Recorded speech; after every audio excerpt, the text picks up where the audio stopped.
C'est quand même drôle, tu sais, Hallmark est une marque de cartes, mais ils produisent des téléfilms, des séries de romances qui se passent à Noël. En tout cas, je trouve ça écœurant. Les mauvaises langues diront que justement le scénario peut tenir sur une carte postale. Mais...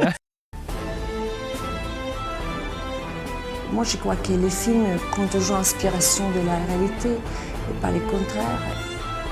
Ce qui m'intéresse, c'est qu'on parle des choses, que ce soit bonnes ou mauvaises, ça m'est égal.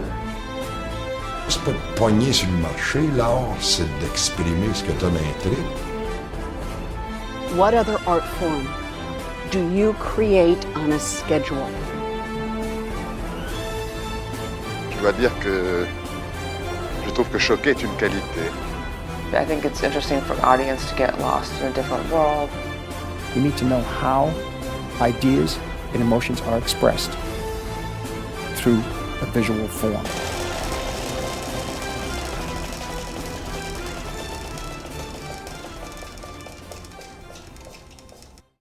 Salut tout le monde, bienvenue au Panoramique Podcast. Salut mon cher Félix. Salut Amir. Ça va bien? Ben ça va bien, c'est Noël, on s'habille propre. C'est le temps des fêtes. Ben oui, une belle petite chemise pis tout. Pas qui t'a donné ça. Bon, fait que...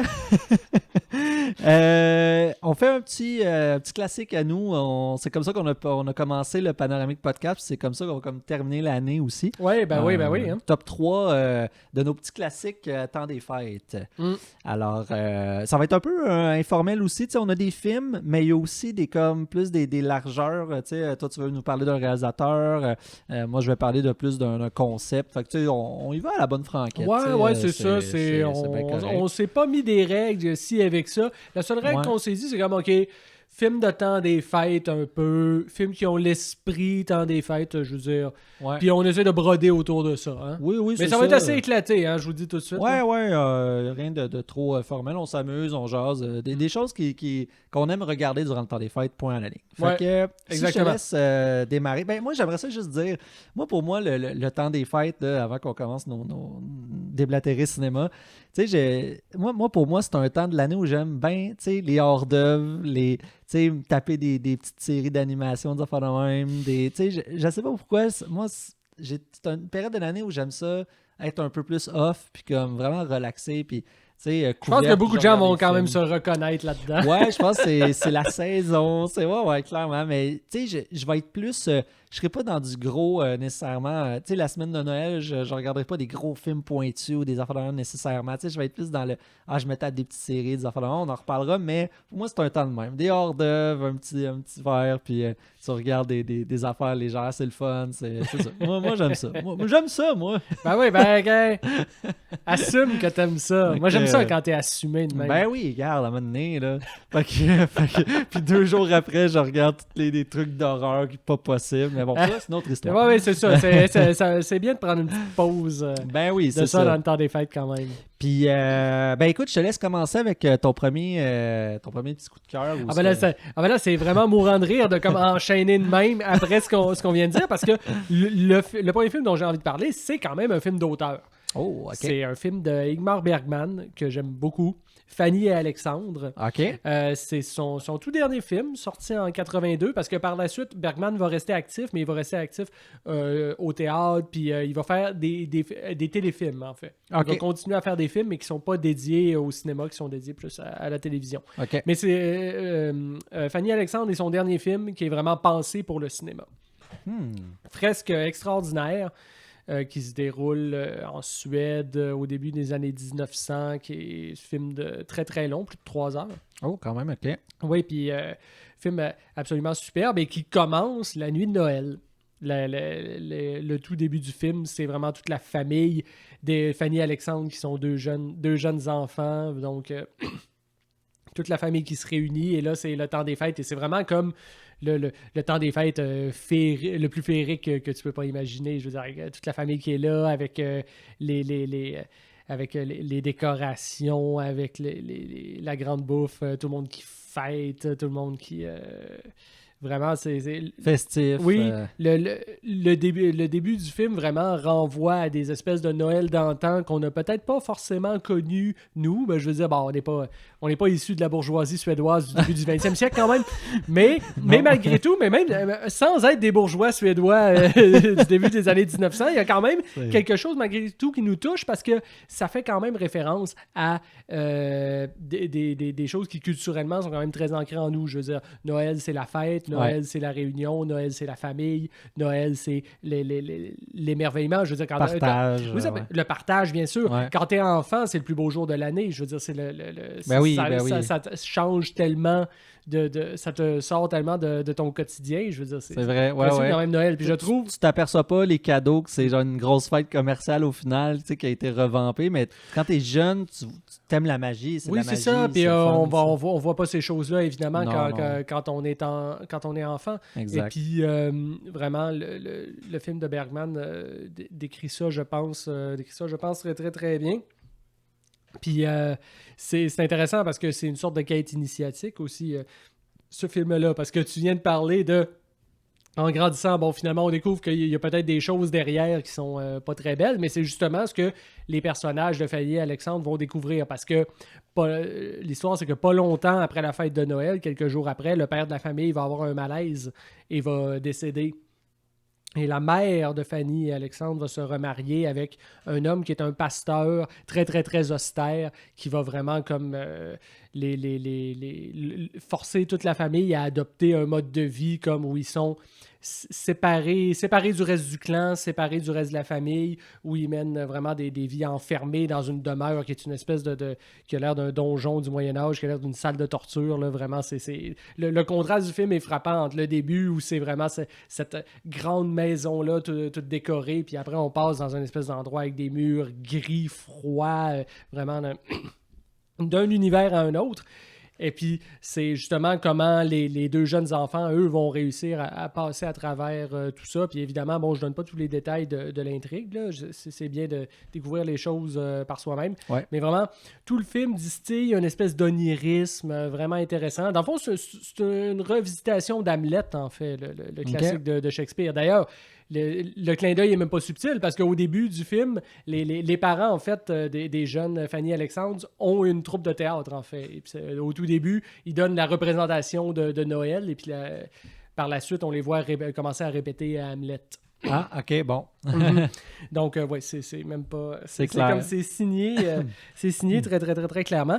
Mais moi, je finis là-dessus. En fait, c'est ça que j'ai à dire sur ce film-là. Je trouve que c'est définitivement un des plus beaux films comme pour capter l'émerveillement des enfants devant Noël. Et puis, c'est ça. C'est un film sur la famille. Comme je dis, c'est une quête initiatique. Et en partie autobiographique aussi, parce que c'est inspiré de la propre vie de Bergman, qui lui-même a vu sa mère se remarier avec un beau-père avec qui il avait des rapports très, très, très difficiles. OK. Mais ouais, donc voilà, moi je pars avec ça. C'est mon premier choix, Fanny et Alexandre. J'adore ce film, je le conseille à tout le monde. Cool, super. Ouais, intéressant comme choix, je trouve. C'est très niché, puis en même temps, c'est hot parce que c'est pas nécessairement un film de Noël, mais c'est des choses, tu sais, il y a des choses de Noël dans le film, fait que ça n'empêche pas que, tu sais... non, mais moi, j'ai pas de manière à le classer comme un film de Noël, même si la fête de Noël en tant que telle n'occupe pas tout le film, elle occupe seulement le début du film, mais n'empêche... C'est l'ambiance quand même, tu sais. Exactement, oui, exactement. Ouais, c'est cool. Très cool. Ben écoute, moi je vais avec... en fait, c'est pas un film, c'est littéralement... moi, je suis un enfant de la télé, moi aussi. Hein, fait que c'est quoi dans le temps des fêtes au Québec? C'est Ciné-Cadeau. Ah oui, Ciné-Cadeau. Les Astérix. Fait que moi, j'avais le goût de juste... Tu sais, je veux pas en parler en long et en large, mais moi, j'aime beaucoup, en fait, Astérix. Toutes les, tu sais, justement, les Lucky Luke, les Astérix. Moi, c'est un temps de l'année, je sais pas, je l'ai toujours dit, l'animation, j'aime ça. Durant le temps des fêtes, j'ai aucune idée pourquoi. Pour moi, c'est comme un lien. C'est léger, c'est le fun. Puis je trouve ça comme... On dirait que les personnages sont attachants, c'est amusant, puis peut-être parce que justement dans mon inconscient, veux pas, on grandit avec ces affaires-là, fait que c'était ça qui jouait à la télé, tu sais, fait qu'on a vu ça, je dis pas que je les ai toutes vues, puis je les manquais pas, j'étais pas scotché à Ciné-Cadeau pendant toute ma jeunesse, mais quand même, tu sais, je pense que c'est comme un petit classique, un petit péché qui est le fun, puis en vieillissant, moi j'ai appris à aimer vraiment beaucoup Astérix, puis tu sais, veux pas... quand t'es jeune, tu vois Lucky Luke, tu comprends que c'est comme un western, mais tu sais pas c'est quoi le western. Tu fais juste voir les codes, mais tu sais pas c'est quoi. Tandis qu'en vieillissant, j'aime ça parce que je comprends mieux le cinéma. Fait qu'on dirait qu'en voyant Astérix, c'est quoi? C'est une façon d'apprendre l'histoire, tu sais. T'apprends l'histoire avec Astérix et Obélix, tu sais. Si on veut, oui. Si on veut, c'est quand même... mais tu sais, de manière... Ça se veut pas forcément historiquement juste, mais... C'est pas un documentaire non plus, mais dans le sens... Tu sais, tu peux quand même faire des pans avec la vraie histoire. Oui. Puis ça, les Gaulois, les Romains. Ça reste que c'est des archétypes quand même qui ont marqué la culture, puis c'est bon de replonger dedans pareil. Exactement, ça découle quand même d'une histoire qui a vraiment eu lieu, fait que ça existe. Fait que ça, c'est le fun, tu sais, j'aime ça. Puis c'est ça, j'aime cette légèreté-là. Je trouve que les personnages sont le fun, la musique, tout est comme... Je sais pas, on dirait que l'enfance refait surface. Comme tu disais, en fait, ça a un lien direct avec ce que tu disais tantôt. Tu sais, je pourrais rebondir là-dessus. Tu disais, tu sais, quand on est jeune, la perception de Noël, c'est quoi? Ben c'est ça, c'est un peu ça peut-être que le lien, qu'est-ce qu'on voyait à la télé à Noël? Ben c'était ces affaires-là, c'était Ciné Cadeau, c'était Lucky Luke, c'était Astérix, etc. Tu sais, fait que moi, Exactement. Je trouve ça le fun. Et là, t'arrives un tout petit peu plus vieux, là, t'es enfant, puis là, tu vois Mission Cléopâtre, et là, t'as ton éveil sexuel avec Monica Bellucci. Avec Bellucci. C'est ça. Tu vois, Astérix et Obélix, là, c'est l'histoire avec le grand H, mais l'histoire avec le petit H aussi. Notre histoire personnelle. Oui, évidemment. C'est une rencontre marquante. Ben oui, clairement. Aïe. Ouais, c'est ça, c'est vraiment... En tout cas, je trouve ça le fun de revisiter ça, puis j'encourage les gens à le faire aussi. Je pense que tout le monde a besoin un peu de légèreté dans la vie, puis je pense que puis de nostalgie, des fois ça fait du bien de décanter un peu de notre routine, de la vie qui est pas toujours facile, la vie quotidienne. Fait que je trouve que de retomber là-dedans... Oui, puis c'est toujours le moment où on décroche, Noël. Ça fait du bien à tout le monde, ça sert.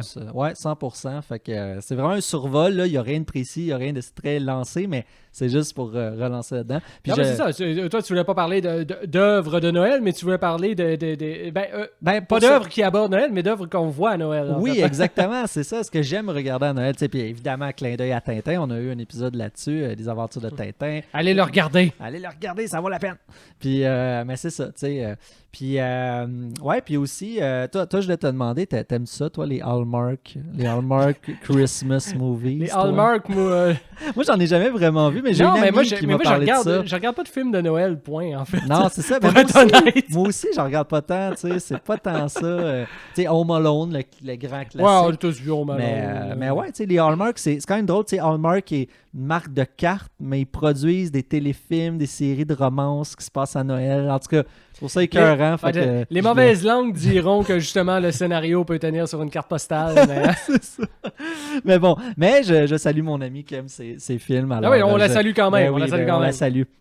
Donc voilà, puis ton deuxième. Le deuxième, moi j'y vais dans le deep cab là, et puis j'assume le classique des classiques, le film culte des films cultes pour des enfants. La guerre des tucs, oui, tu m'as vu venir, tu m'as percé à jour. Oui, la guerre des tucs, j'ai envie de parler de la guerre des tucs parce que c'est un des films de mon enfance, c'est probablement le film qui m'a le plus fait pleurer.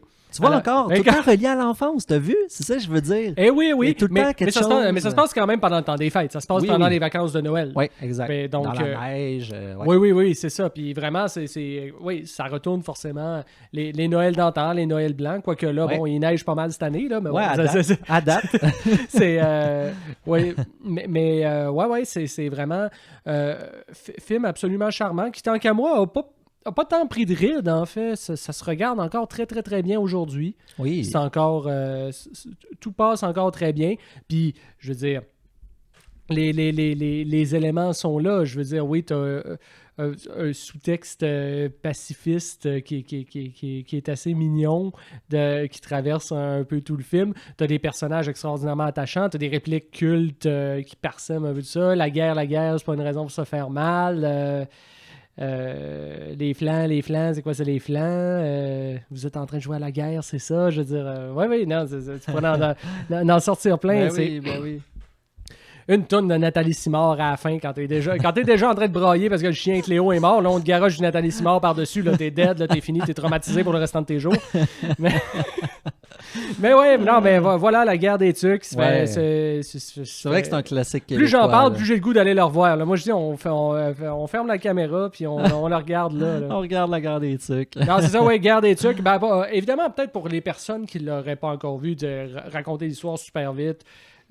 C'est les vacances de Noël. T'as deux groupes d'enfants qui se forment puis qui se disent que ils vont se faire tout le temps des fêtes, ils vont se faire la guerre en fait, ils vont se faire la bataille dans le but de comme récupérer le butin à la toute fin parce que chacun des enfants a amené un jouet qu'ils aimaient bien puis avec ça ils ont constitué un grand butin et puis l'équipe gagnante va pouvoir mettre la main dessus et puis voilà, c'est tous les petits tours qui peuvent se jouer et puis t'as une des deux équipes qui décide de construire un grand château de neige. Ça, ben, évidemment, ça nous faisait rêver quand on est enfant. Les châteaux de neige, on en a tous construit, mais pas des aussi awesome que dans la guerre des tucs quand même.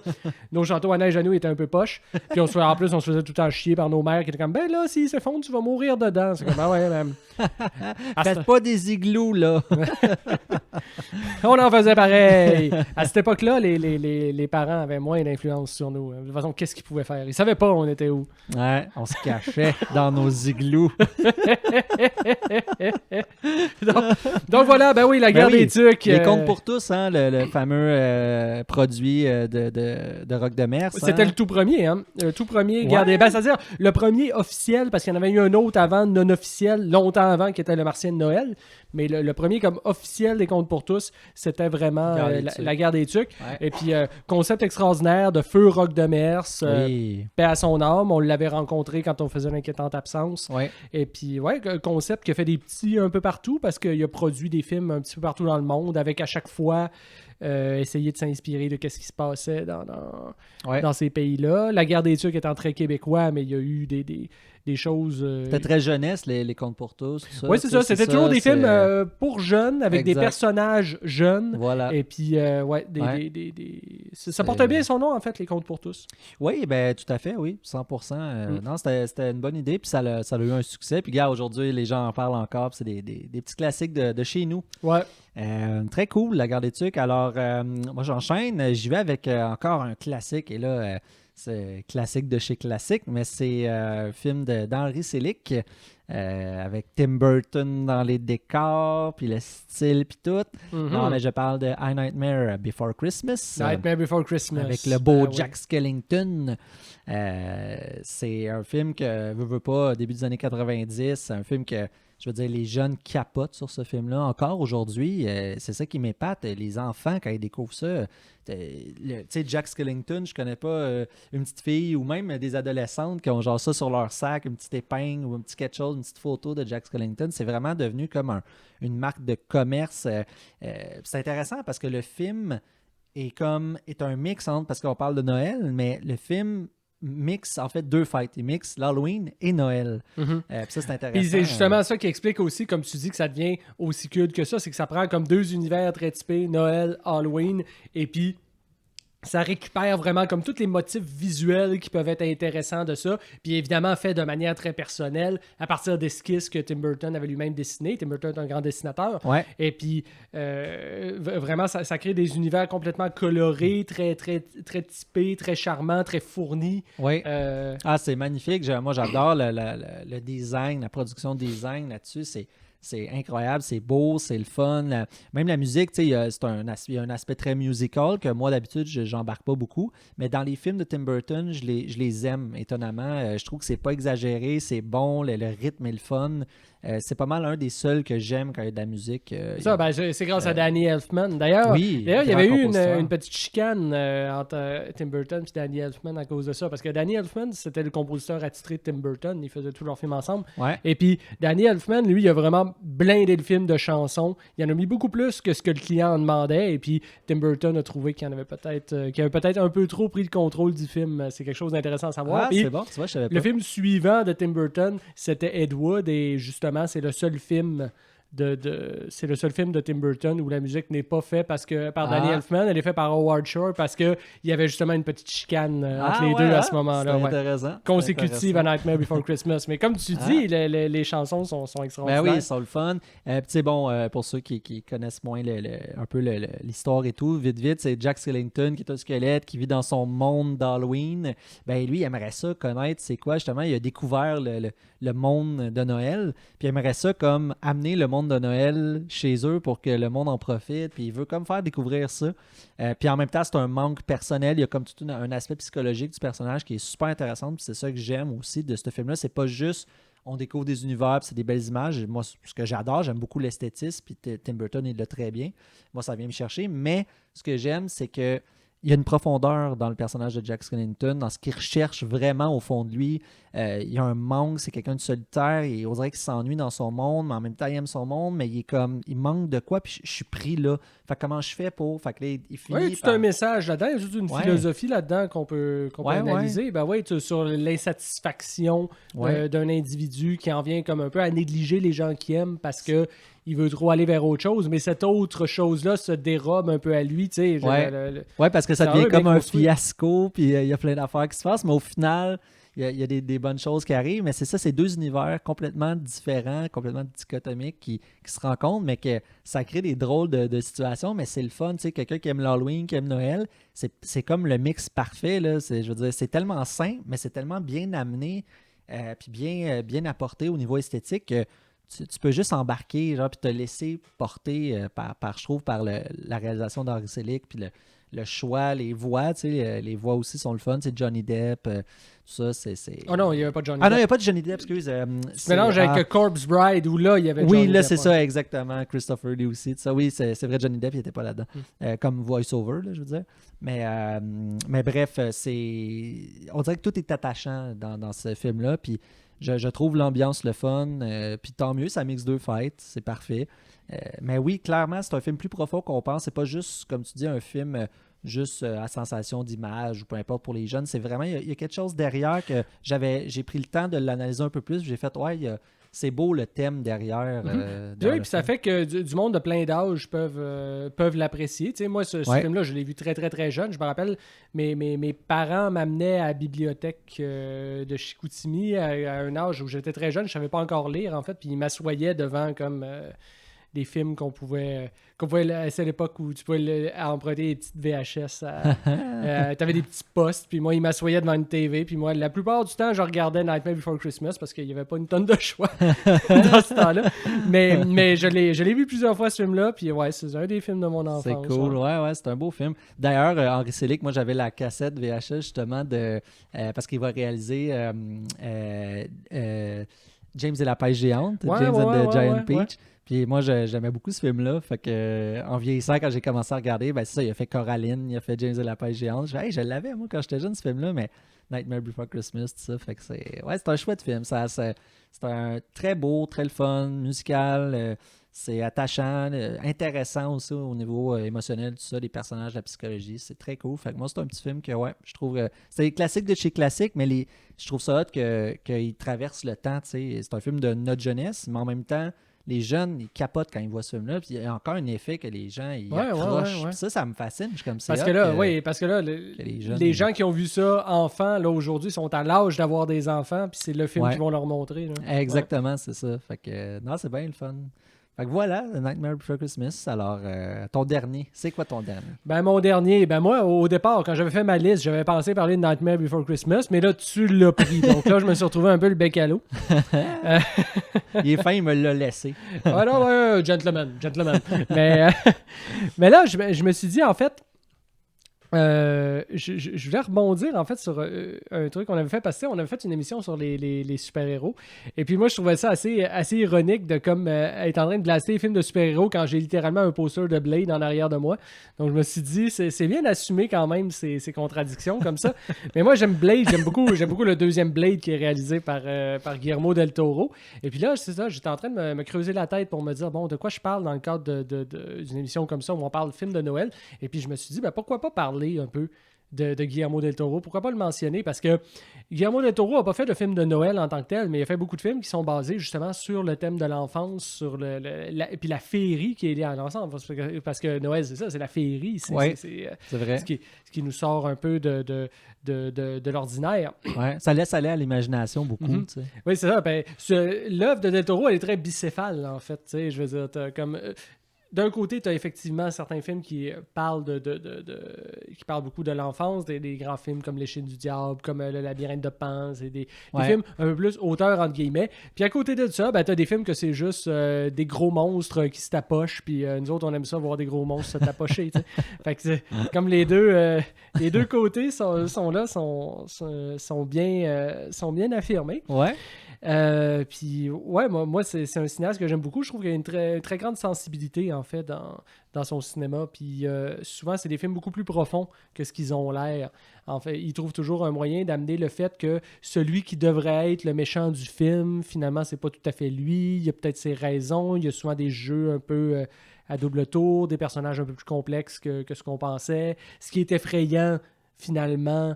On se rend compte que finalement c'est juste qu'on ne l'a pas compris en fait, mais que si on fait l'effort de le comprendre, finalement c'est pas effrayant. Ouais. Et pour cette raison-là, je trouve qu'il y a toujours une belle profondeur et une sensibilité très forte dans les films de del Toro. Les films de del Toro sont pas tous bons, là. Il a fait quelques trucs, tu sais, Crimson Peak, c'est une espèce de bluette insupportable. Je veux dire, c'est très très très mauvais. Mais à côté de ça, il y a beaucoup de ces films, puis évidemment, bon, il y a l'esthétisme aussi, bien sûr. Ouais. On pense Noël, on pense à des petites couleurs, hein, je veux dire. Moi, j'ai un petit rouge, Amir est dans un beau petit bleu. Fait que, ça prend des... Noël, c'est la fête des couleurs vives. C'est important pour l'esthétique, autrement. Tout à fait. C'est pas ça qui capte l'œil. Et puis, del Toro est un grand formaliste, hein, qui fait vraiment les films très bien, qui fait des choses à grand déploiement. Très beau film, c'est très beau. Je repense à des moments dans justement le Labyrinthe de Pan. C'est des moments, c'est quelqu'un qui sait, c'est ça, la mise en scène est belle, c'est bien amené. C'est vrai que c'est esthétisant, Noël. C'est vrai. Oui, c'est féerique. Il n'y a pas d'autre mot. C'est la neige, c'est s'amuser. Puis le mélange aussi de très grande tendresse et de très grande cruauté qui est là tout le long d'un film comme Le Labyrinthe de Pan. Aussi, ça... Ouais, d'intensité, c'est vrai. Ça aussi, ça touche énormément. Puis Noël, ça a toujours été ça aussi. Noël, c'est une fête qui est apparue dans des temps très, très lointains, dans des temps qui n'étaient pas faciles. Ouais. Mais Noël, ça a toujours été le moment où la paix pouvait s'installer, où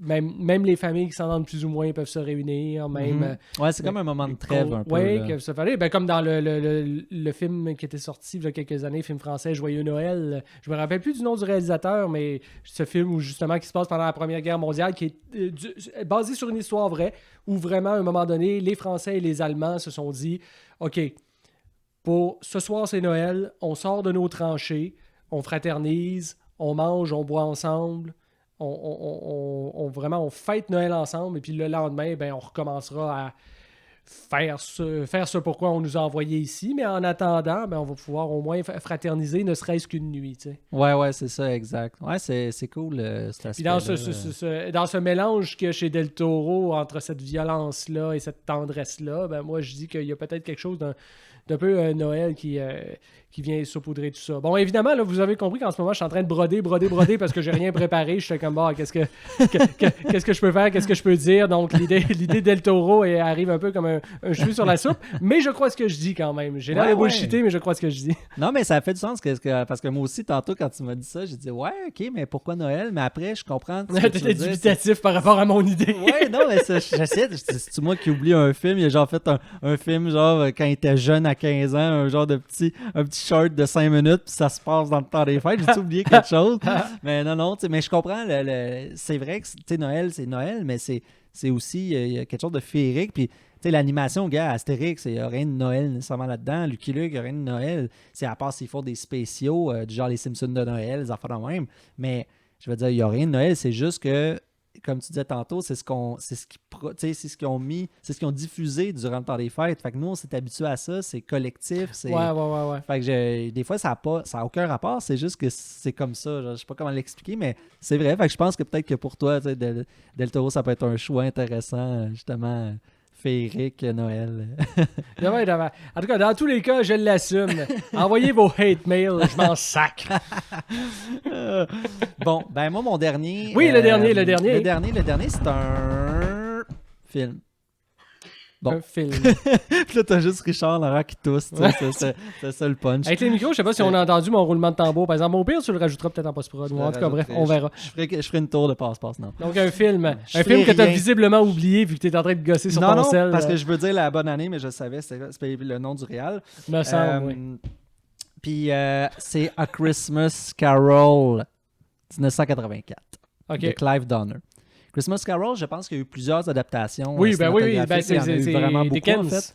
C'est ça, de Charles Dickens, que c'est basé sur la nouvelle de 1843. Donc, quand même une vieille nouvelle, mais qui est comme persistée dans le temps. Puis que, bon, évidemment, qu'il y a eu droit à toutes sortes d'adaptations pas possibles. Mais celle de 1984, évidemment, je les ai pas toutes vues, là, c'est sûr, mais je ne suis pas tapé 72 Christmas Carol de Tarnouche. On me laisse une chance, s'il vous plaît, merci. ça aurait été noble, mais un peu intense. Une prochaine fois. Puis, c'est ça qui arrive. Moi, en fait, c'est un ami qui me l'a conseillé. C'est un de mes bons amis m'a dit « Hey, Amir, j'aimerais ça te faire découvrir un film, tu me diras ce que tu en penses, tu sais. » Puis, effectivement, il m'a prêté le DVD, je l'ai regardé, puis j'ai trouvé ça vraiment hot. Puis déjà, en partant, ça m'a allumé tout de suite parce qu'il y a George C. Scott dans le film. Moi, que j'aime beaucoup. De mémoire, il joue dans... Patton. Ouais. Et aussi Doctor Strangelove. Oui, c'est vrai. Mais aussi dans The Changeling. De mémoire, c'est lui dans The Changeling. Ah oui. Film d'horreur incroyable que j'aime beaucoup. beaucoup. Puis bref, son acteur, j'aime vraiment. Puis bon, c'est lui qui incarne Scrooge, parce que l'histoire, c'est ça. Ouais, il y a la face pour ça. Ouais. Une face de Scrooge. Ah ouais, le casse parfait. Tu sais, un homme qui aime rien, il est au travail, il est tyran avec ses employés, il aime pas la famille, il aime rien, il veut rester. Il est juste gratteux. Puis c'est un peu le Séraphin Poudrier, tu sais. Puis, au final, bon, le film, à un moment donné, ça devient plus fantastique. Puis là, on se ramasse que c'est 3 fantômes qui viennent le visiter durant la nuit. Fait que le premier fantôme, celle du passé, le deuxième fantôme, celle du présent, le troisième, celle du futur. Puis, lui font réaliser, tu sais, de prendre du recul sur sa vie parce que c'est un gars, justement, qui pense juste à l'argent, à son bien-être à lui, mais il pense à rien alentour de lui. Donc, évidemment, au début du film, c'est la pire des ordures, mais plus le film avance, plus que là, il commence à comme prendre peur de tout ça, puis là, il repense toute sa vie, puis ce qu'il pourrait vivre plus tard. Puis ça fait que, là, il y a une prise de conscience. T'sais. C'est ça un peu la psychologie du personnage, mais c'est vraiment un cool film. C'est très classique, mais c'est vraiment le fun. Le cast est bon. Les décors sont bien. Il y a des trucs fantastiques, bien éclairés. Je trouvais l'éclairage quand même le fun. Ils ont essayé de quoi pour les années 80. On s'entend, c'est pas une décennie où l'esthétisme... C'était une drôle de décennie pour l'esthétisme. C'était très plastique, coloré. Là, ça commence à être assez vieux pour être vintage. Ouais. Mais pendant un bout de temps, les années 80, ça faisait mal aux yeux. Ben, c'est ça. Fait que c'est pour ça qu'au niveau de l'esthétisme, on dirait que les années 80, c'est pas la référence, mais on dirait qu'il y a quand même des films où ils font un effort puis tu peux le sentir. Fait que je trouve ce film-là, il y a quand même des passes vraiment le fun. Le fantastique est cool. George C. Scott il est nice aussi. C'est vraiment le fun comme petit film. Puis j'aime. Puis bon, qui est basé sur la nouvelle, une vieille nouvelle, mais je trouve que l'adaptation est le fun. Puis je disais en tout cas, ça a l'air d'être une des meilleures adaptations. Je sais pas si je me trompe, mais à ce qui paraît, ça devrait être une des meilleures. Mais moi, c'est mon ami qui me l'a prêté. Je l'ai regardé. Meilleure que celle avec Bill Murray.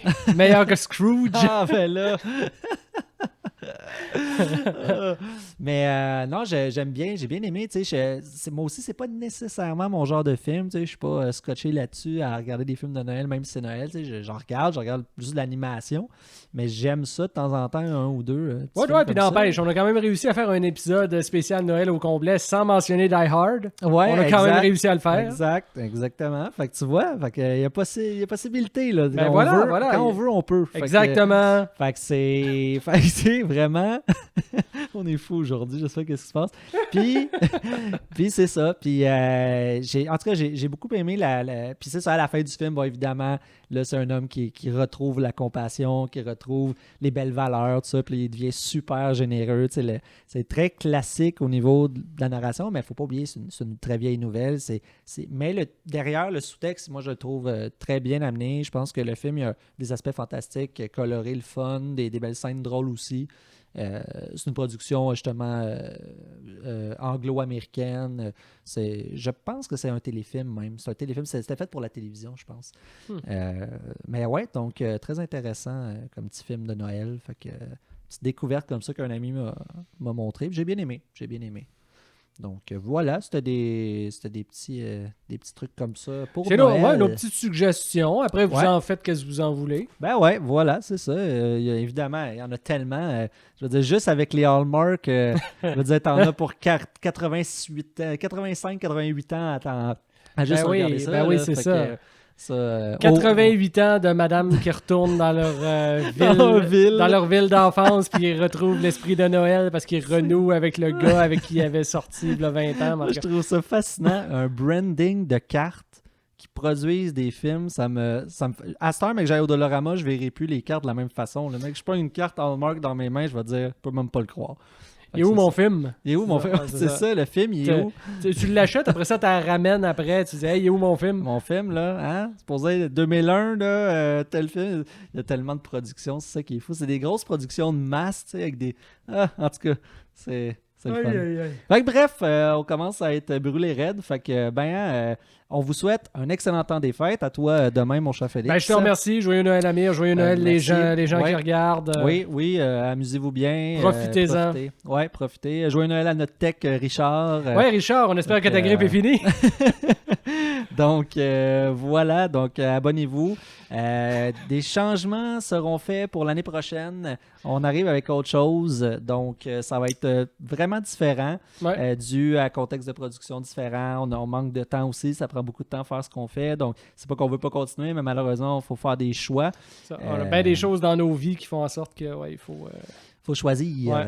Donc, mais on essaie de faire, on va essayer du mieux qu'on pourra là, de faire des trucs le fun pour le podcast. On veut pas laisser mourir le projet dans l'œuf. Donc, en espérant. Mais pour ça, encouragez-nous, venez nous parler, venez nous écrire, venez vous abonner. On est sur les réseaux sociaux. Ça va être clairement un gros coup de main. Donc, on vous souhaite une très belle fin d'année 2022 et on se revoit en 2023. Salut tout le monde. Allez, ciao. Shit the bed. Well, howdy, folks. Come on in.